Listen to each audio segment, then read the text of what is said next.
నమస్కారం ఘంటారావానికి స్వాగతం. ముందుగా ప్రధానాంశాలు. మంత్రివర్గం ఆమోదంతోనే కాళేశ్వరం ప్రాజెక్టు నిర్మాణం.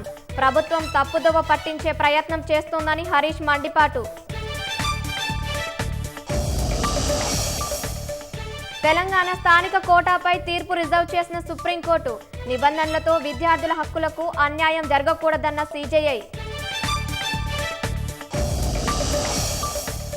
సాయంత్రం హైదరాబాద్లో భారీ వర్షాలు కురిసే అవకాశం. క్యూములో నింబస్ మేఘాలతో మోస్తరు నుంచి భారీగా పడే అవకాశం.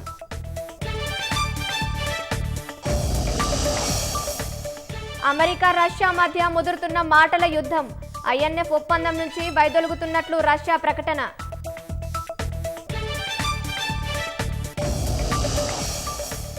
అమెరికాలోని సెంట్రల్ కాలిఫోర్నియాలో భారీ కార్చిచ్చు. 65,000 ఎకరాలకు విస్తరించిన దావాగ్ని.